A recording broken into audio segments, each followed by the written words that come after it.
Hello दोस्तों, welcome है, स्वागत है आप सभी का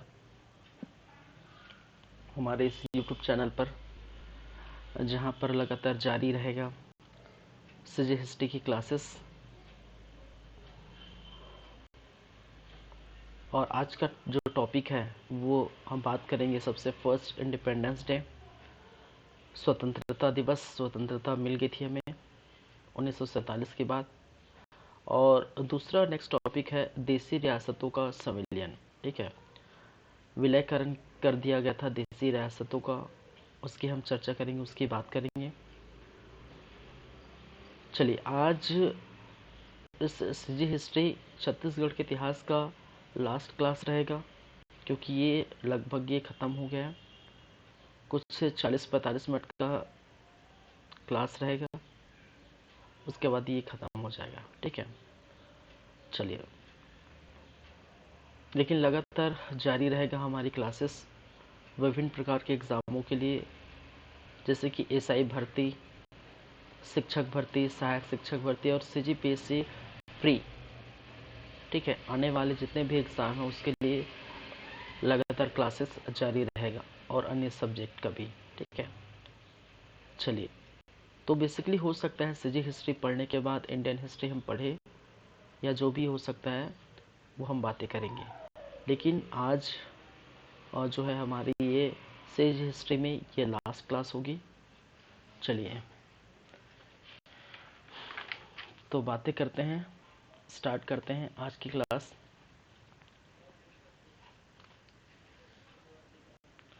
पिछले क्लास में हमने देखे थे, एक तो रायपुर षड्यंत्र केस की बात की थी, फिर भारत छोड़ो आंदोलन 1942 देखे थे, फिर साथ ही साथ डायनामाइट केस, रायपुर में हुए डायनामाइट केस की बातें किए थे 1942 की।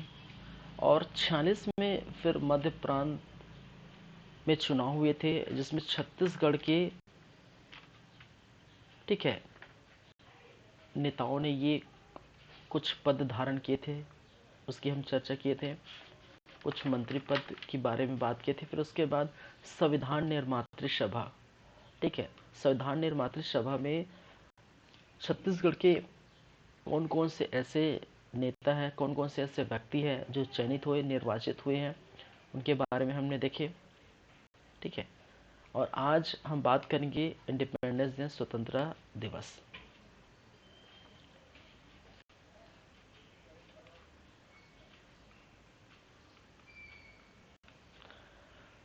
स्वतंत्रता प्राप्ति एवं स्वतंत्रता दिवस समारोह।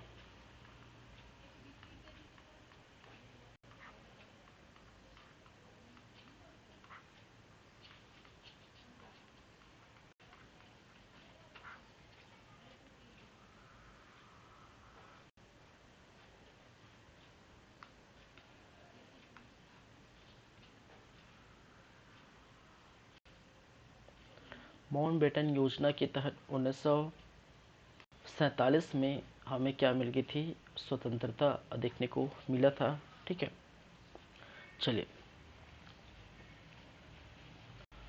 तो 3 जून 1947 की बात है। तो इस समय माउंटबेटन योजना के द्वारा भारत का विभाजन कर दिया गया था। ठीक है, माउंटबेटन योजना क्या है, ये इसकी बातें भारतीय इतिहास में अच्छे से करेंगे।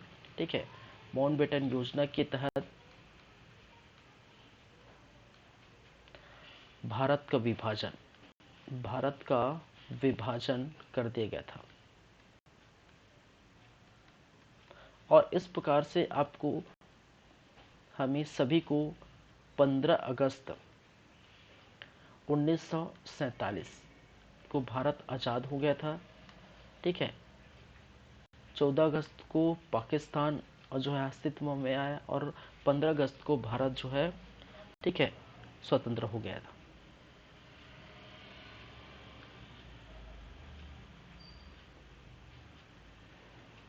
भारत देश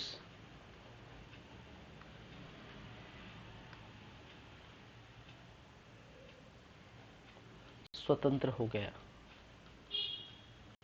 ये आप जानते हैं, बताने की जरूरत नहीं है, ठीक है। और इसी दिन मनाया गया था स्वतंत्रता दिवस।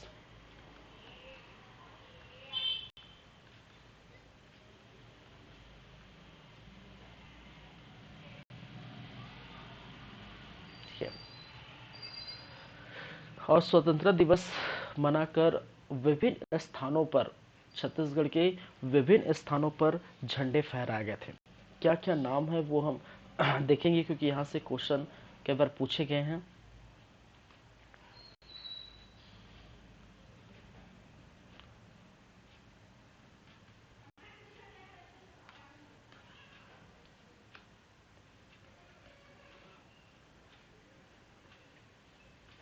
स्वतंत्रता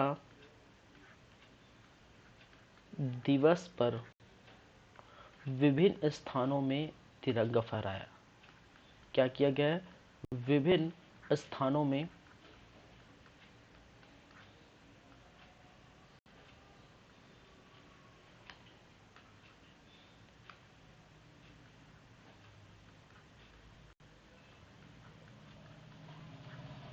तिरंगा फहराया गया था।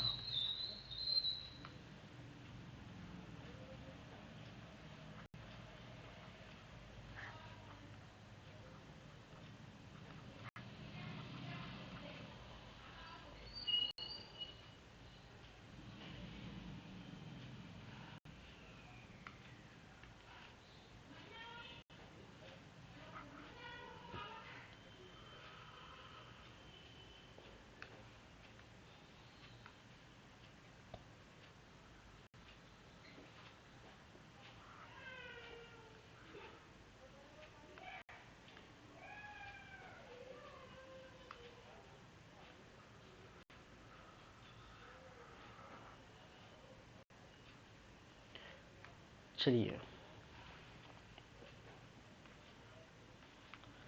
पंडित सुंदरलाल शर्मा, सॉरी, पंडित रविशंकर शुक्ल,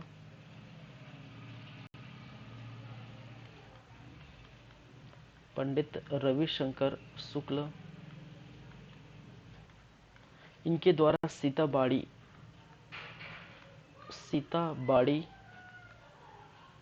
कहाँ पर? नागपुर पर। ये स्वतंत्रता के समय जो है छत्तीसगढ़ में उपस्थित नहीं थे। तो प्रथम बार इसी समय, इसी स्थान पर प्रथम बार क्या क्या था? तिरंगा फहराया गया था। ये याद रखिए। वामन राव लाखे, वामन राव, यहाँ से कई बार क्वेश्चन पूछे गए हैं, याद रखिए। वामन राव लाखे की स्वतंत्रता दिवस के समय किन नेताओं ने कहां पर झंडा फहराए गए थे? कहां पर? गांधी चौक, ठीक है। कहां पर? गांधी चौक, रायपुर में।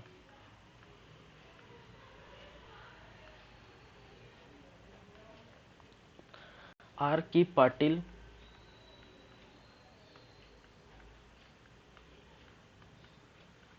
ठीक है, police line Raipur, police line Raipur में इनके द्वारा झंडा फहराया गया था।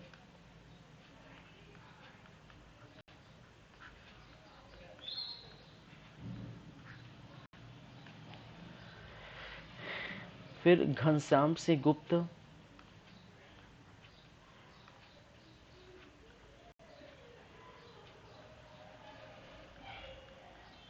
घनश्याम सिंह गुप्त,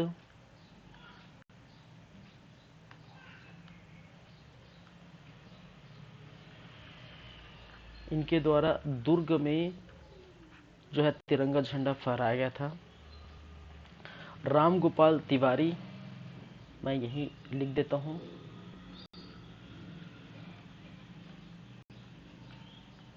राम गोपाल तिवारी, इनके द्वारा बिलासपुर में झंडा फहराया गया था।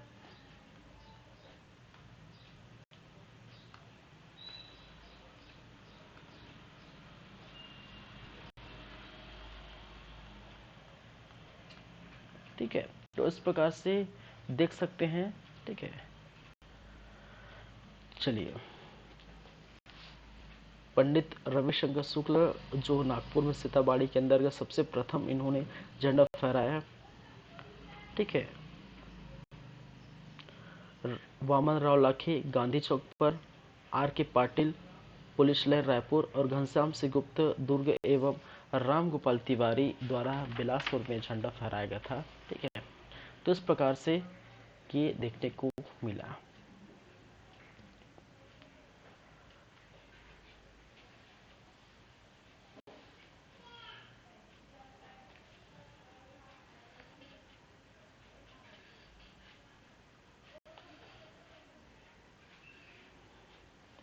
नेक्स्ट, इसके बाद हम बात करेंगे देसी रियासतों का संविलियन। ठीक है,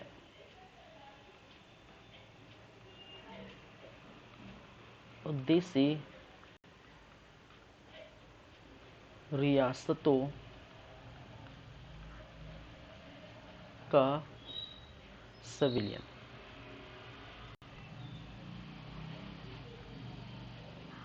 या बोल सकते हैं विलयकरण।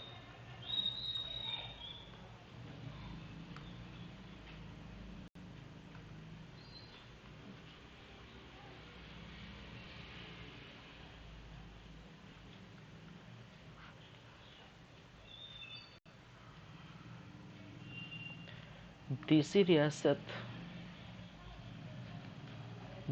रियासत की हम बात करें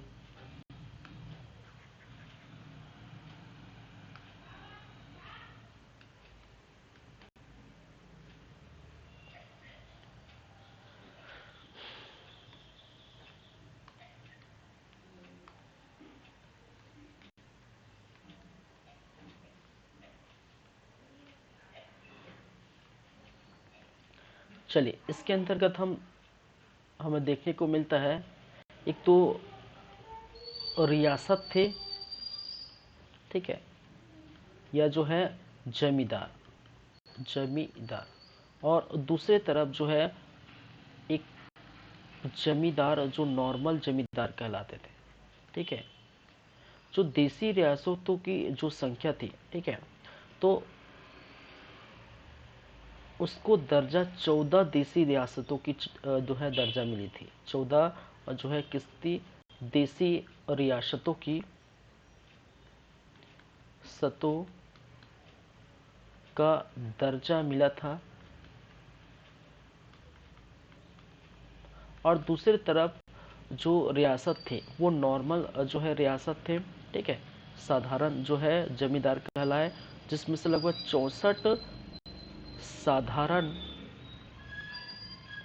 जमींदार कहलाया।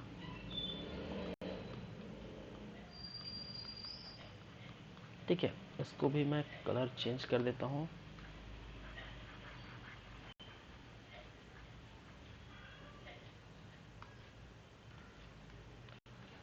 चौदह देसी रियासतों का दर्जा मिला।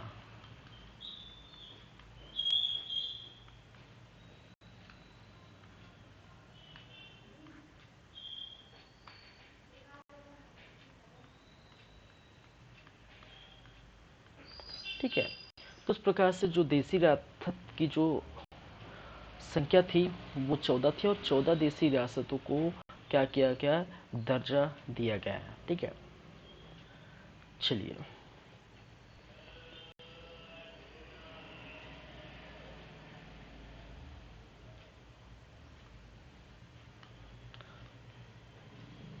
हम बात करेंगे सरदार वल्लभ भाई पटेल।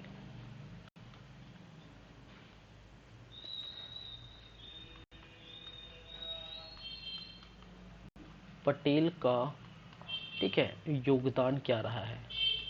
ठीक है, सरदार वल्लभ भाई पटेल जिन्होंने देसी रियासतों को भारत संघ में विलय करने, ठीक है, का अधिकार इनको दिया गया था। चलिए, सरदार वल्लभ भाई पटेल का कहना है कि जो है 1947 के बाद जो है देश आज़ाद हुआ, 1947 में जब देश आज़ाद हुआ, ठीक है, तो उनके अनुसार भारत संघ में विलय होने के लिए जो है देसी रियासत वो है स्वतंत्र थी। कोई देसी रियासत अगर चाहते हैं कि वो भारत संघ में विलय हो तो वो अपनी मर्जी से हो सकते हैं, ठीक है, अब विलय ना हो तो अपनी मर्जी से नहीं हो सकते। चलिए,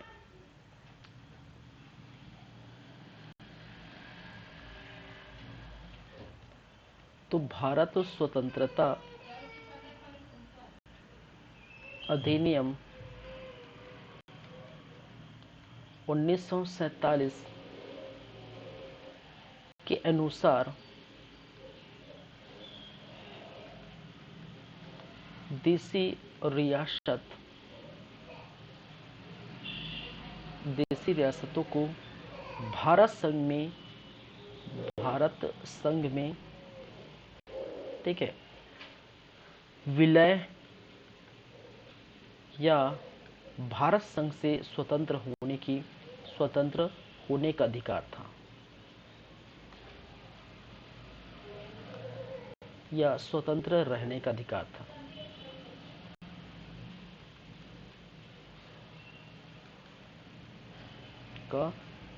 था। इन्होंने कहा कि यदि अगर आप चाहते हैं तो भारत संघ में विलय कर सकते हैं, नहीं तो आप जो है, ठीक है, लेकिन इन्होंने बाद में अनुरोध किया, ठीक है, और इसके तहत राज्य में कहा गया कि राज्य मंत्रालय का गठन देखने को मिला।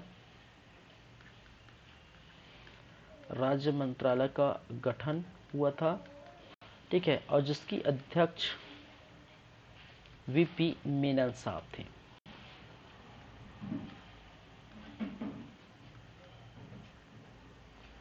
जिनके अध्यक्ष कौन थे? वीपी मेनन साहब, ये याद रखिए।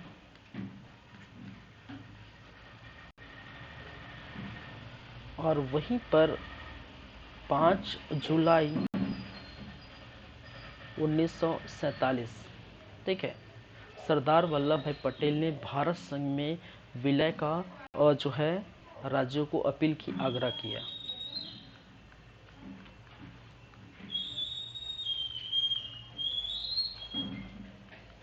भाई पटेल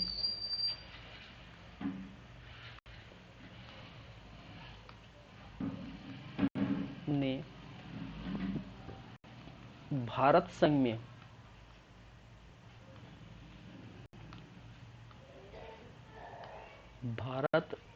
में विलय का अपील किया या विलय होने का आग्रह किया।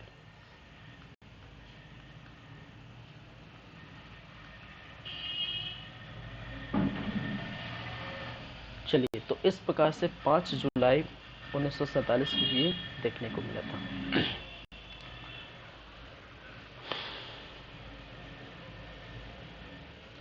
चलिए, और इस रियासतों को भारत संघ में संविलियन करने के लिए एक जो है, ठीक है, एक काउंसिल का जो है गठन किया गया, जिसका नाम है council of action in Chhattisgarh state.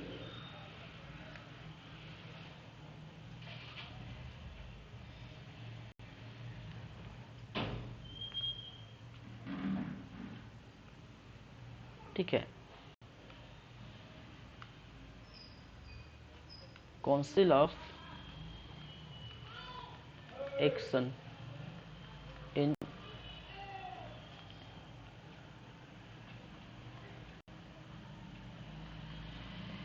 Chhattisgarh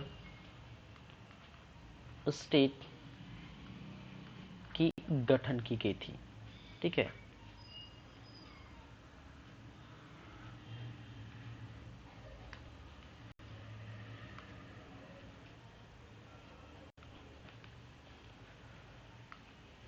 चलिए, क्या क्या चीजें इसके अंतर्गत अध्यक्ष बनाए गए थे, किनको, ये याद रखिए। Thakur Pyarelal Singh,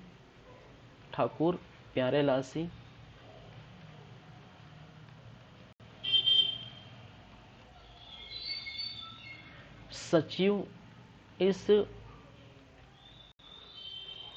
council of action Chhattisgarh में सचिव जयनारायण पांडे थे, जय नारायण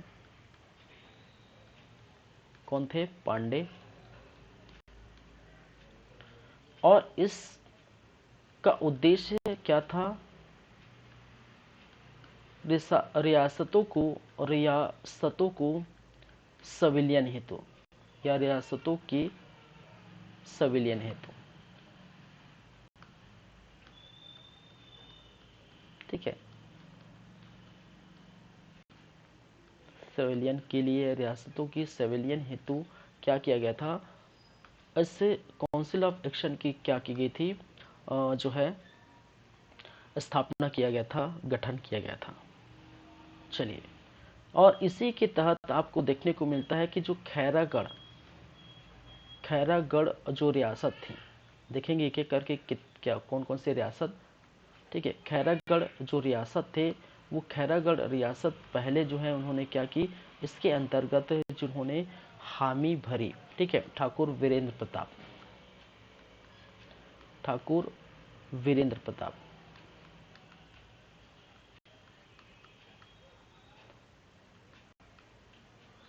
ठीक है, ठाकुर वीरेंद्र प्रताप द्वारा ये खैरागढ़ रियासत ऐसा है कि भारत संघ में संविलियन होने के लिए या विलय होने के लिए प्रथम सहमति दी।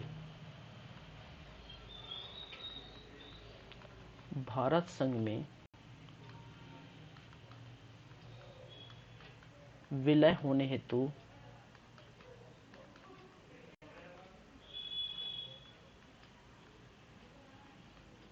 प्रथम सहमति।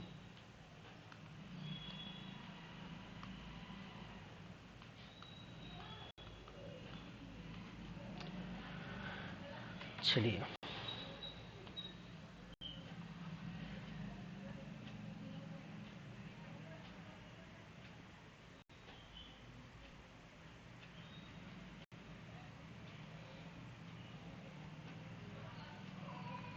तो council of action in Chhattisgarh, ठीक है, काउंसिल ऑफ एक्शन का गठन छत्तीसगढ़ में देखने को मिला था, किया गया था, जिसके अध्यक्ष ठाकुर प्यारेलाल से थे, सचिव जयनारायण पांडे।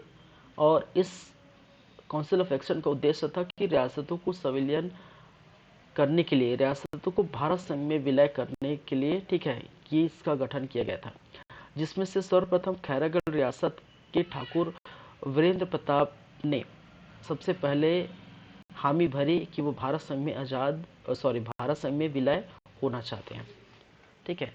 चलिए, इसी समय 1947 को देखने को मिला था नागपुर सम्मेलन। क्या हुआ था? नागपुर का सम्मेलन।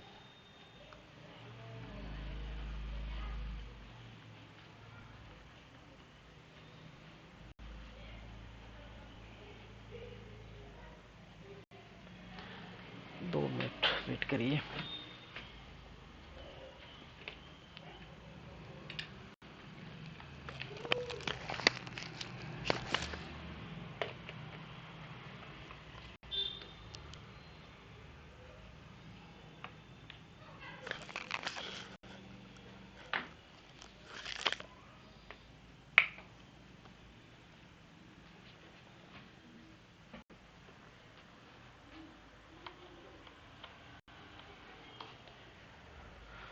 चलिए, इसको मैं मिडिल में लिख देता हूँ।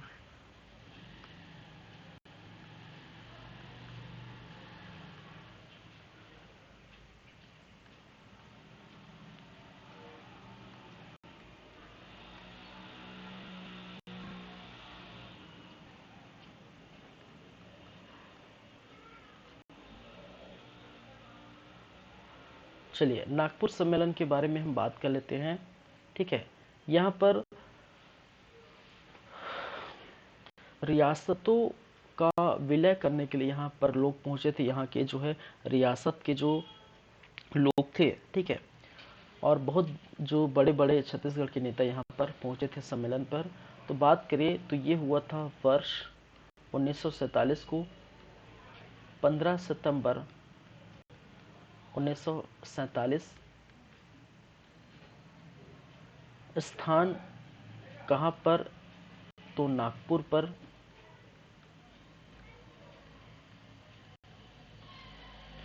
प्रमुख जो राजनेता है वो इस स्थान पर शिरकत किए थे, इस सम्मेलन में पहुंचे थे।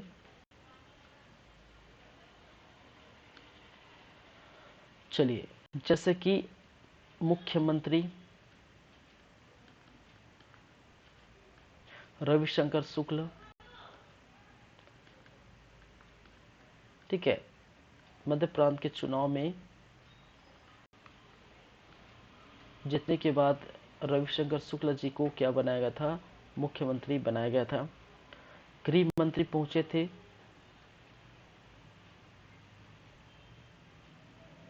गृह मंत्री द्वारिका प्रसाद मिश्र, द्वारिका प्रसाद मिश्र। मध्य प्रांत और बरार के गवर्नर, मध्य प्रांत एवं बरार गवर्नर मंगलदास पकवाना, मंगलदास पकवाना,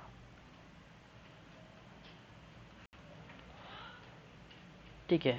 वहीं पर और कौन कौन से जो लोग थे, कौन कौन से ऐसे राजनेता है जो पहुंचे थे, तो खुद सरदार वल्लभ भाई पटेल, सरदार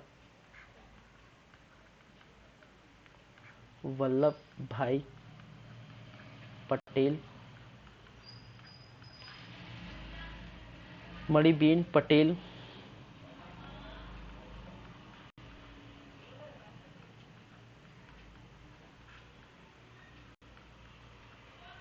ठीक है। सरदार वल्लभ भाई की क्या थी, ये पुत्री थी,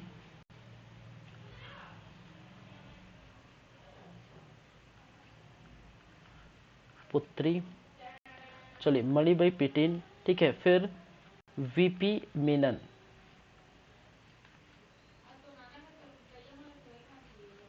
ठीक है, वीपी जो राज्य मंत्रालय के गठन के समय इनको क्या बनाया गया था, इनकी अध्यक्षता, ठीक है, इनको सौंपी गई थी।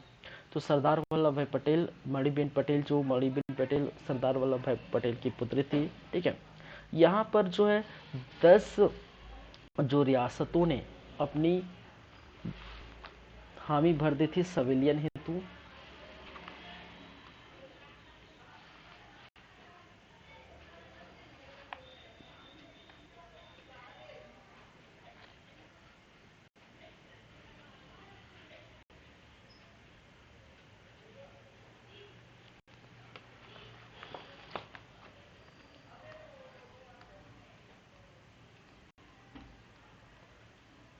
दस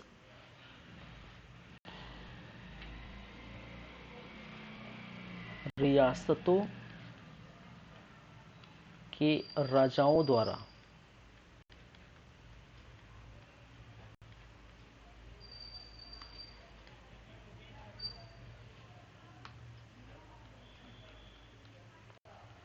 भारत संघ में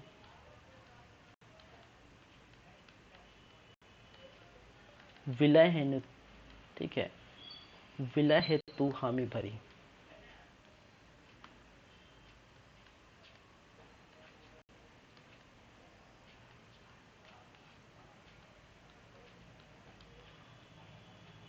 ठीक है। और इस प्रकार से 1948 को सरदार वल्लभ भाई पटेल के द्वारा, ठीक है, उनके ही कारण, उनके ही प्रयासों से क्या किया, 14 रियासत भारत संघ में क्या हो गया, विलय हो गया। तो 1 जनवरी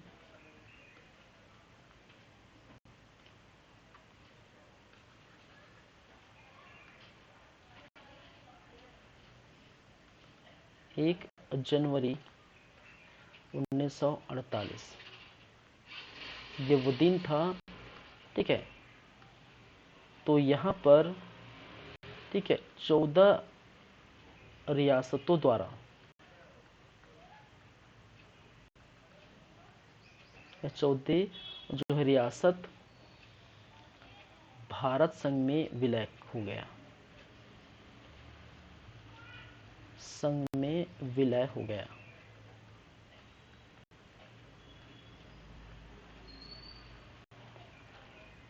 ठीक है, किनके कारण या किनके प्रयासों से? सरदार वल्लभ भाई पटेल के प्रयासों से, सरदार के प्रयासों से। ठीक है, सरदार वल्लभ भाई पटेल के प्रयासों से या सरदार के प्रयासों से।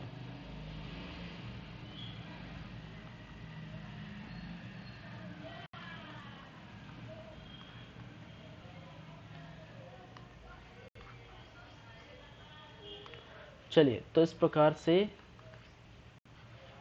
1 जनवरी 1948 को क्या हो जाता है?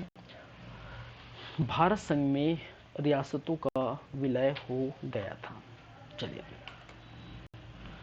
अब छत्तीसगढ़ के 14 रियासतों के बारे में हम बात करेंगे।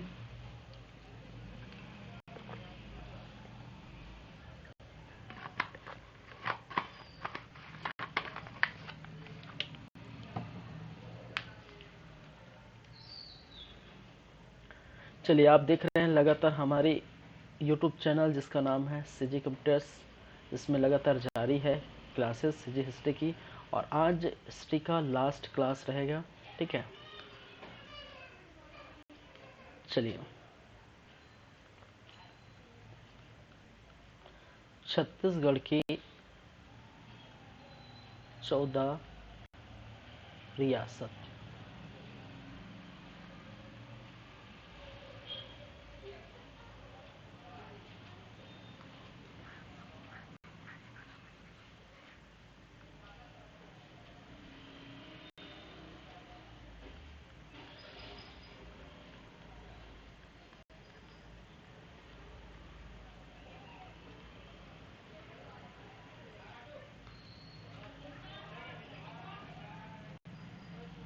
चलिए, कौन कौन से हैं वो हम बात करेंगे। ठीक है, बस्तर,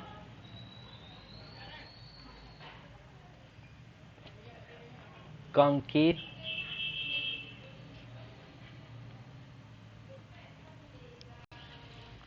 राजनांदगांव,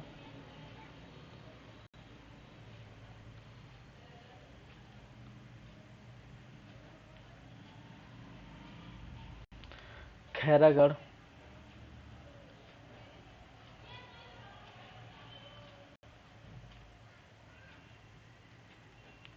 छुई खदान,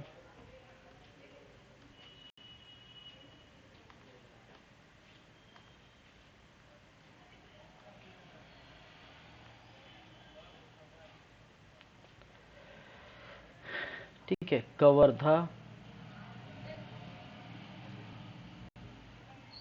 शक्ति,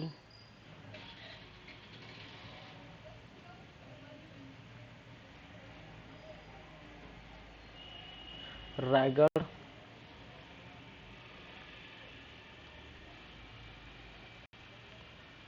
सारंगगढ़,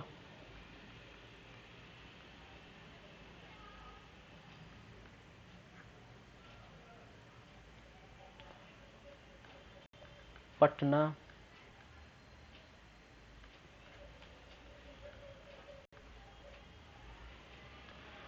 ठीक है, खैराखोल, सॉरी रैलाखोल,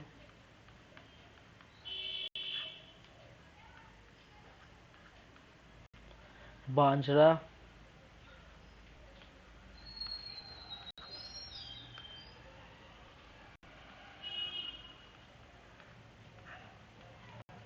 सोनपुर, कालाहांडी।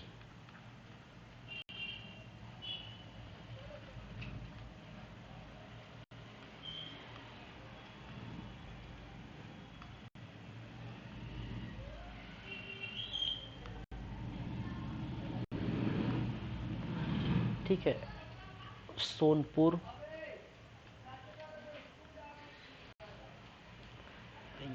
हो जाता है भाई।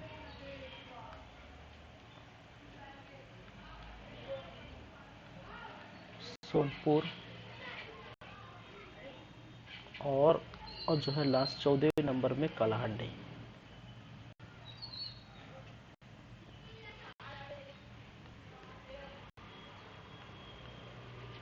ठीक है, चलिए एक और यहाँ पर अगर बात करें तो कुछ रियासत थे जैसे से कोरिया,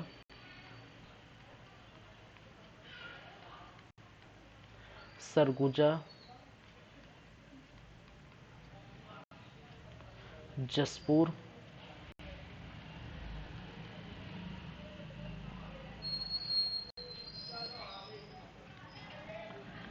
उदयपुर, चांग बखार,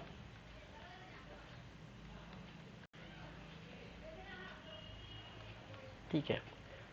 चलिए जितनी भी ये रियासत थी, ठीक है, ये पढ़ते थे, ये रियासत जो है आपको देखने को मिलता है, ठीक है,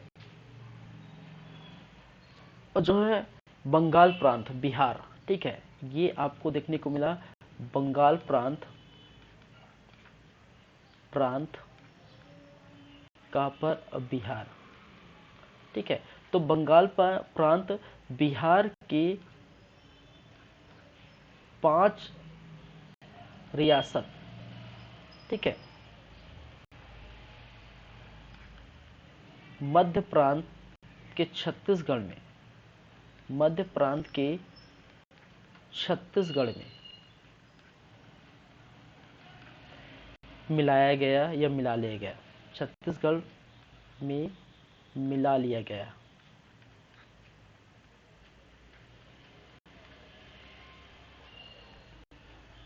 ठीक है, ये कब की बात है, ये बात है 1905 की।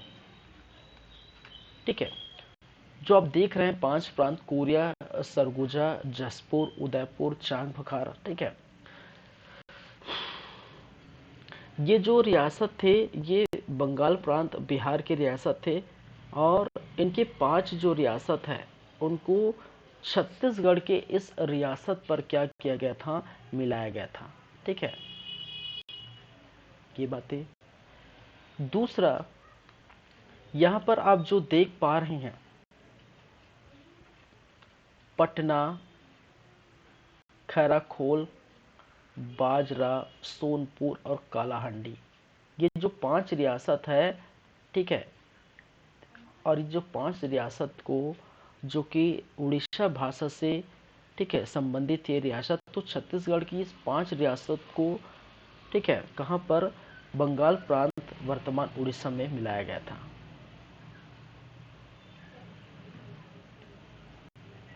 तो छत्तीसगढ़ के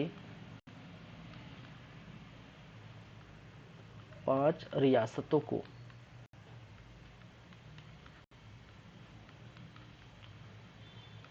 बंगाल प्रांत,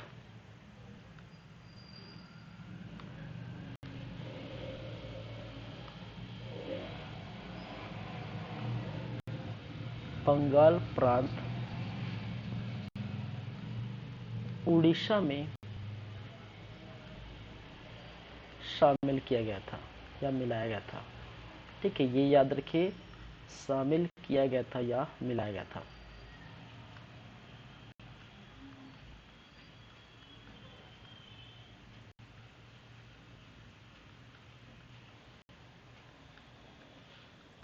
ठीक है, तो बेसिकली छत्तीसगढ़ में जो 14 रियासत हैं, ठीक है, तो वो कौन कौन से हैं वो तो आप 1 से लेकर आप देख पा रहे हैं, 1 से लेकर 9 तक, ठीक है, बस्तर से लेकर सारंगढ़ तक, तो ये 9 हो गए।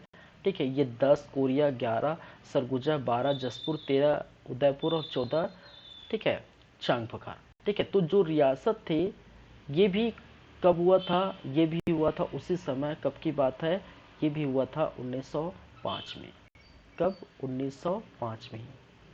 तो छत्तीसगढ़ का नया नक्शा जारी हुआ था 1905 में, और 1905 में ही, ठीक है, बंगाल प्रांत बिहार की 5 रियासत छत्तीसगढ़ में, और छत्तीसगढ़ के जो 5 रियासत वो बंगाल प्रांत उड़ीसा में क्या किया गया था, शामिल किया गया था। ठीक है, तो बेसिकली 14 जो रियासत है वो बस्तर, कांकेर, राजनांदगांव, खैरागढ़, छुई खदान, कवर्धा, शक्ति, रायगढ़, सारंगढ़, कोरिया, सरगुजा, जसपुर, उदयपुर और चांद बखार। ठीक है, ये रियासत थी, तो याद रखिए। चलिए, और ये वाला जो 5 कहाँ पर हो गया, ये उड़ीसा पर हो गया। ठीक है,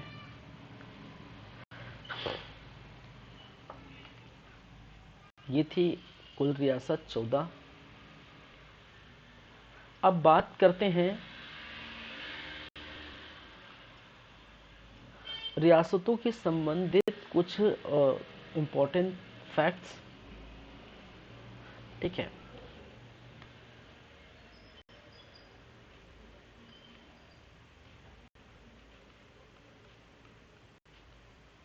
रियासतों से संबंधित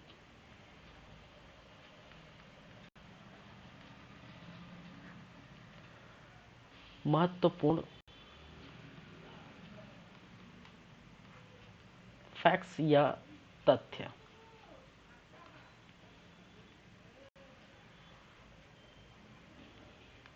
चलिए,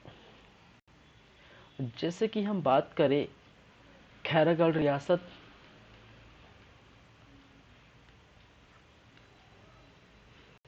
ठीक है, और खैरागढ़ रियासत के बारे में, ठीक है, छत्तीसगढ़ में पहले स्वीकृति देने वाली रियासत थी।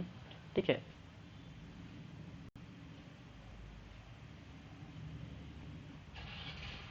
छत्तीसगढ़ की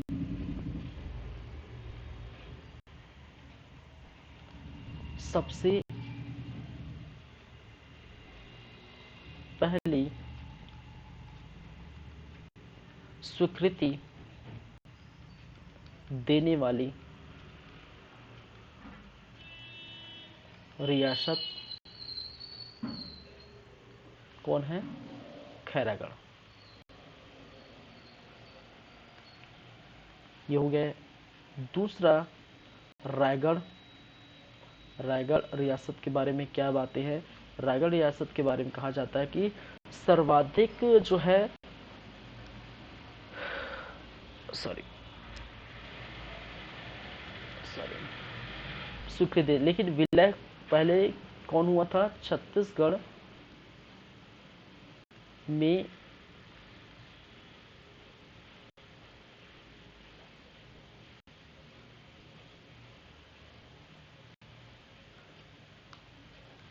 प्रथम विलय होने वाले प्रथम रियासत।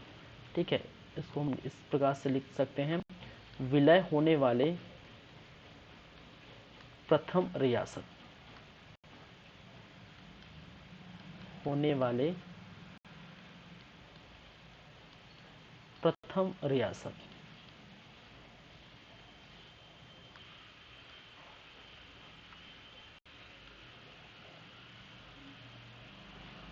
ठीक है, हालांकि खैरागढ़ जो है वो क्या किया था, सबसे प्रथम स्वीकृति तो दी थी कि हामी भरी थी कि मैं हम जो है यहाँ के जो है वीरेंद्र बहादुर, ठीक है, वीरेंद्र बहादुर यहाँ के जो राजा है, उन्होंने सबसे प्रथम हामी भरे थे कि हम जो है क्या करेंगे, विलय होना चाहते हैं।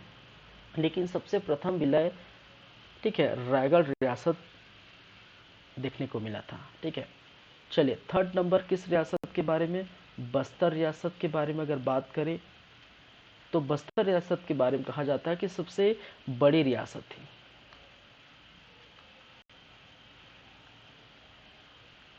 सबसे बड़ी रियासत।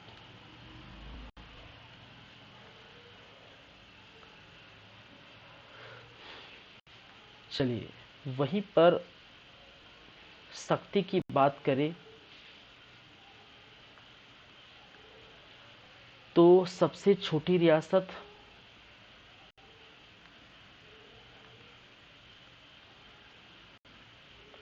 सबसे छोटी रियासत छत्तीसगढ़ की सबसे छोटी रियासत कौन है, शक्ति। छुई खदान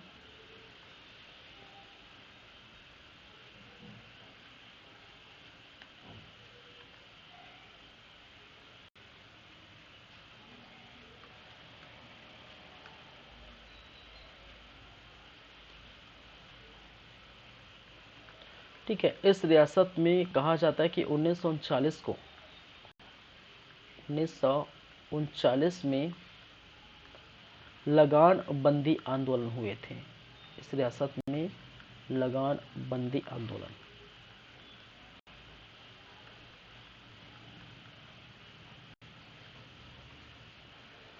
फिर बातें यदि करें कांकेर रियासत की,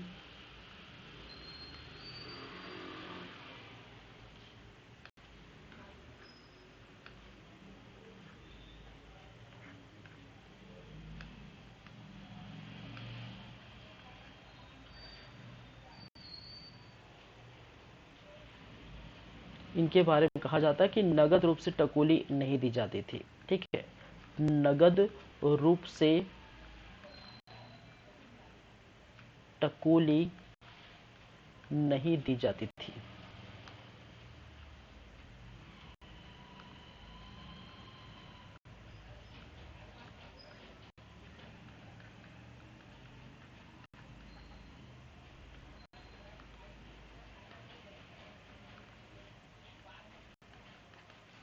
ठीक है, एक चीज और याद रखिए,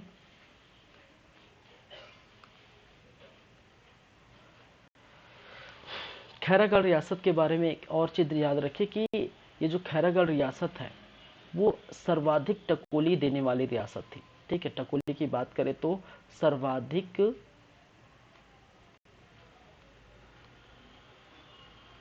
टकोली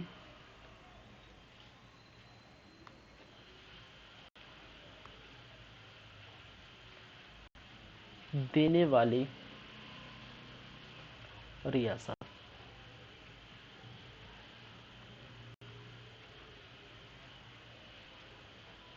चलिए, सर्वाधिक टकोली देने वाली रियासत और छत्तीसगढ़ की सबसे पहले स्वीकृति देने वाली रियासत खैरागढ़ है। रायगढ़, ठीक है, विलय होने वाले प्रथम रियासत है। सबसे बड़ी रियासत जो है छत्तीसगढ़ के बस्तर, और सबसे छोटी रियासत वो है सक्ती। छू खदान में लगानबंदी आंदोलन हुए थे।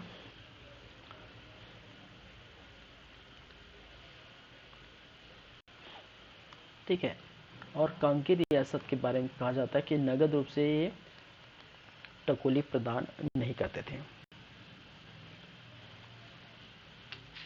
चलिए, तो इस प्रकार से रियासत की बातें हो गई, रियासत से संबंधित बातें हो गई। ठीक है,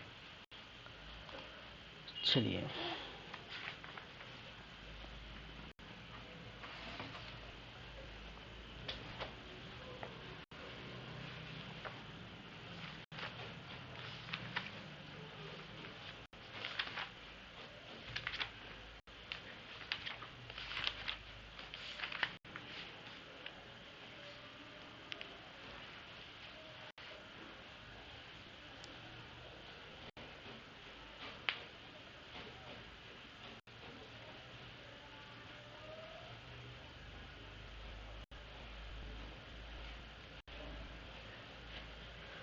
चलिए, इतना जानकारी आपके लिए काफ़ी है और इससे ज़्यादा तो है कुछ नहीं। और इसके बाद जो हो जाते हैं आपका प्रॉपर छत्तीसगढ़ का इतिहास वो ख़त्म हो जाता है। ठीक है, इसके बाद तो और कुछ है ही नहीं।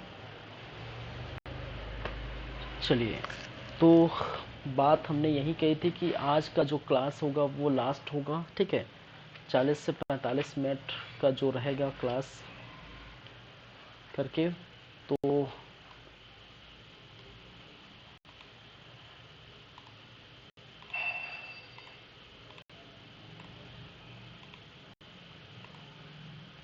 एक प्रोसेस सीजी हिस्ट्री कंप्लीट हो गया है। ठीक है,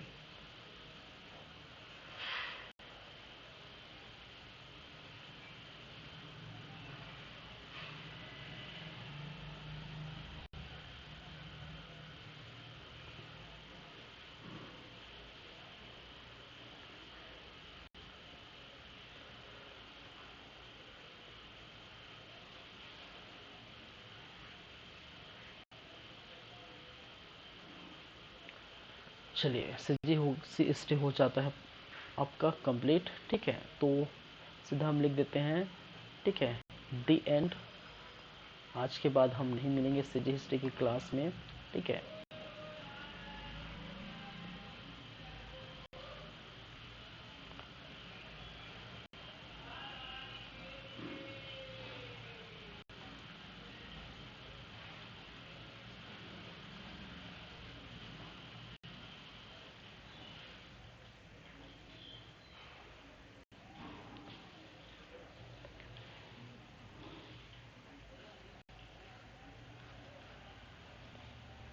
चलिए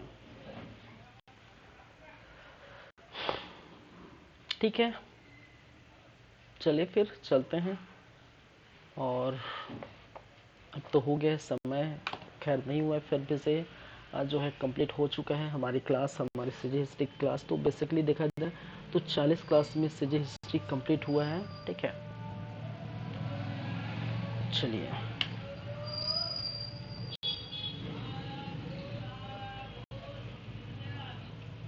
थैंक यू। मिलते हैं नेक्स्ट जो है सब्जेक्ट में, और जो भी है वो आपको बता दिया जाएगा। चलिए थैंक यू क्लास।